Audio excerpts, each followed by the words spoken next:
झालेल्या मुसळधार पावसामुळे पाण्याच्या साठ्यामध्ये झपाट्यानं वाढ झाली। त्यामुळे खबरदारीचा उपाय म्हणून प्रशासनानं यवतमाळच्या बाभुळगाव तालुक्यामधील बेमळा धरणाचे 14 दरवाजे उघडून पाण्याचा विसर्ग सुरू केला। त्यामुळे बाभुळगाव, कळंब, राळेगाव या नदीकाठच्या गावांना आणि इथल्या नागरिकांना सतर्कतेचा इशारा देण्यात आला। वाशिम जिल्ह्यामध्ये सुद्धा सध्या मुसळधार पावसाचं थैमान सुरू आहे। याच पावसानं शेतशिवाराचं अतोनात नुकसान केलंय। यामधून काही प्रमाणावरती वाचलेलं पीक हे सुद्धा आता संपण्याच्याच मार्गावर आहे। पावसामुळे वाशिमच्या मानोरा तालुक्यामधील तळप आणि रिसोडच्या वाकत शिवारामधील सोयाबीनच्या झाडांवर शेंगांना कोंब फुटल्यात। त्यामुळे हातातोंडाशी आलेलं पीक संपून चाललंय। शेतकऱ्याला आता मदत मिळाली नाही तर आत्महत्येशिवाय पर्याय नाही, असा संतापही इथल्या शेतकऱ्यांनी व्यक्त केलाय।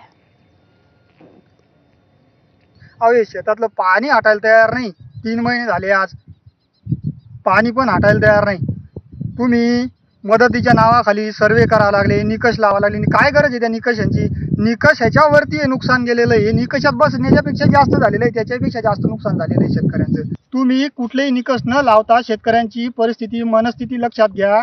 उद्रेक होता कामा नये शेतकऱ्यांचा। कर्जमाफीचंही तेवढं लक्षात घ्या। कर्जमाफी केल्याशिवाय शेतकरी सुधारणार नाही। शेतकऱ्यावर फार कर्ज आहे मालक। बघा तुम्ही मायबाप सरकार जरासा विचार करा। तेरणा प्रकल्पामधून मोठ्या प्रमाणावरती विसर्ग सध्या सुरू आहे। तेरणा नदीकाठावरच्या गावांना देखील सतर्कतेचा इशारा देण्यात आलाय। तेरणा नदीला पावसाळ्यामध्ये